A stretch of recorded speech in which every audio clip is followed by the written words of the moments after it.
It's midnight in Paris. I'm Marco, and these are the main world news headlines. Donald Trump has called on Venezuela's military to choose amnesty or lose everything.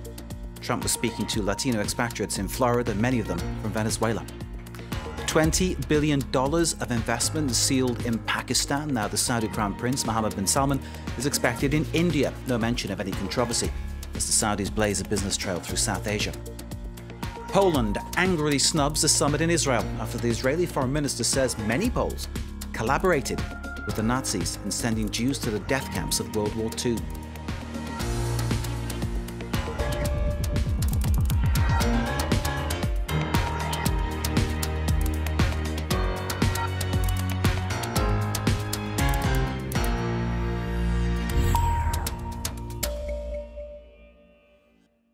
Thank you very much for being with us. 7 UK Labour MPs have left the parliamentary party in protest over racism, anti-Semitism and Jeremy Corbyn's stance on Brexit. Mr Corbyn expressed his disappointment that they'd chosen to leave.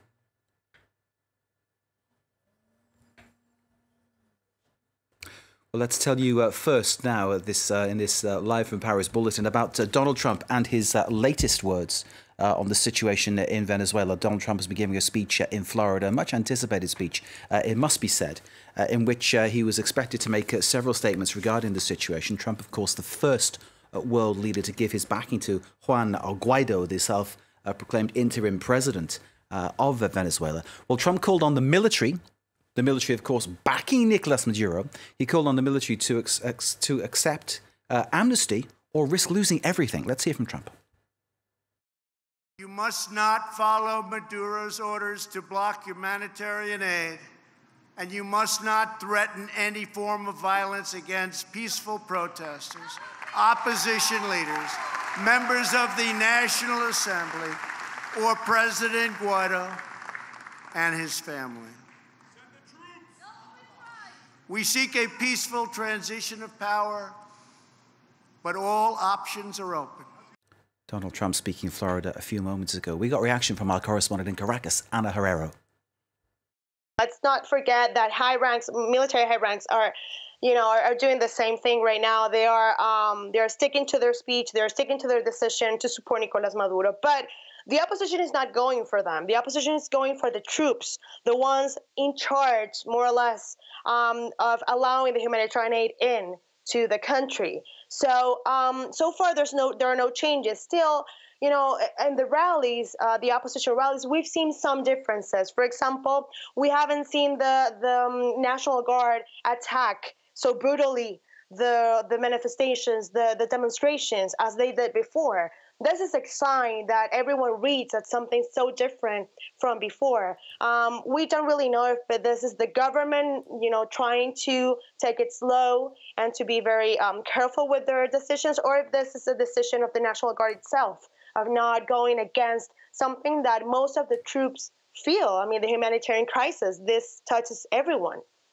Herrero, on the situation there in Caracas, we understand that President Nicolas Maduro of Venezuela is to respond to Trump's words very shortly. We'll bring you that as it happens.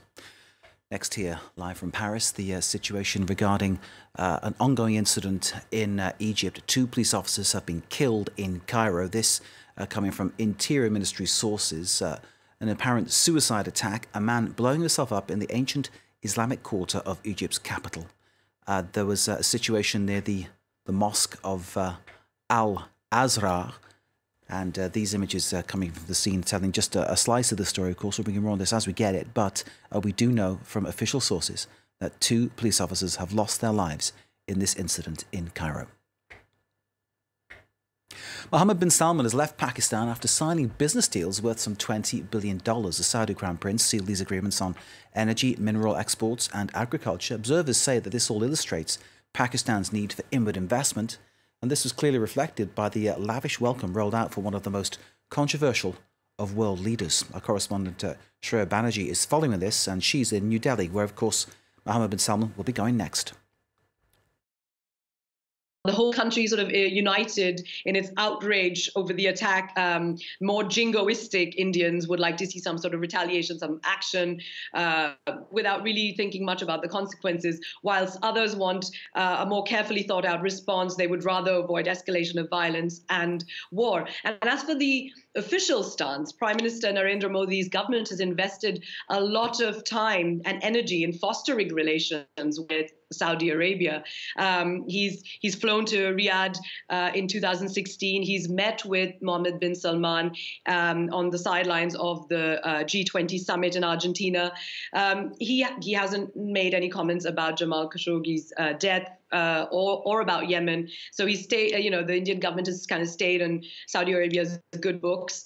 The meeting, when the two actually meet, Modi's likely to also ask for cheaper oil prices, and the Indian government wants the Saudis to invest more, for example, in India's National Investment and Infrastructure Fund, a platform that focuses on ports and freight corridors and logistics.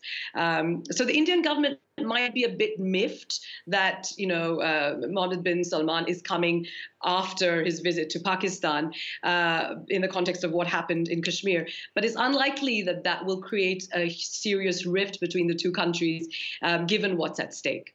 And Shreya Banerjee will be following the visit of Mohammed bin Salman when he arrives in New Delhi. Next, Israel's Prime Minister Benjamin Netanyahu has announced that he's withholding tax money usually distributed to the Palestinian Authority. The sum in question is equivalent to $138 million, and that same sum is required by his counterpart, Mahmoud Abbas, to pay the salaries of Palestinian prisoners in Israeli prisons. A trim on the taxes Israel collects from Palestinians and redistributes. Israeli Prime Minister Benjamin Netanyahu announced a 5% cut amounting to some $138 million, the same sum the Palestinian administration reported paying to prisoners' families in 2018.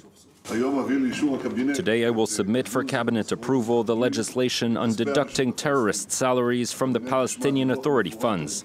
This is an important law which we have advanced, and today we will pass it exactly as I promised.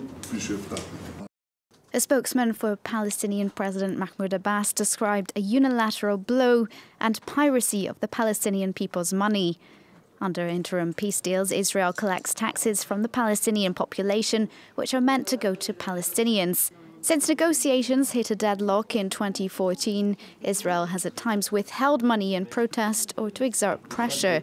Meanwhile, Palestinian President Mahmoud Abbas has vowed to keep paying stipends to the families of Palestinians killed by Israel or jailed for carrying out attacks on Israelis.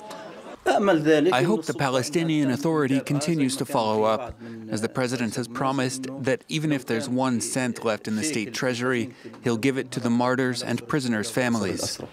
It's a policy which Israel and the US say encourages violence. The freeze comes as the Palestinians face major budget cuts made last year. The Trump administration cut back hundreds of millions of dollars of funding to organizations which aid the Palestinians, while the UN's World Food Programme also rolled back services due to funding shortages. Poland has pulled out of a planned summit in Israel. This follows remarks from the Israeli acting foreign minister, who said many Poles had collaborated with the Nazis in World War II. The Visegrad 4 summit aimed to unite Poland, Israel, Hungary, the Czech Republic and Slovakia, but Warsaw now says there will be no Polish presence whatsoever. It's the latest round in a long-running row between Poland and Israel over history. Warsaw pulled out of a planned summit between the Visegrad group and Israel over a minister's comments, which it slammed as racist. Mr. Katz's words are unacceptable not only in diplomacy, but for me they are unacceptable anywhere in public. Poland was the nation that suffered most, along with Jews and the Roma, during World War II. In a TV interview on Sunday, Israel's acting foreign minister, Israel Katz, had this to say about Poles during the Second World War. Of course, there were many Poles who collaborated with the Nazis. And like the former Prime Minister Yitzhak Shamir, whose father was murdered, said, Poles suckle anti-Semitism with their mother's milk. This added fuel to the fire when the Polish government had been waiting for an apology from Israel, after Prime Minister Benjamin Netanyahu himself accused Poland of complicity in Nazi crimes. Netanyahu's remarks prompted the Polish Prime Minister to announce he would not attend Tuesday's summit and would send a minister in his place. Following Katz's comment, Warsaw decided to boycott the meeting altogether. The leaders of the other three Visegrad Group nations, Hungary, the Czech Republic and Slovakia, still plan to attend what will now be bilateral talks, with the summit set to be rescheduled for later in 2019.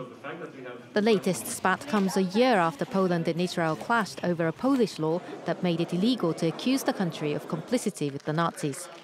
After protests from Israel and the US, Poland amended the law to remove the possibility of fines or a prison sentence. That's it for this bulletin. For more news, do stay with us.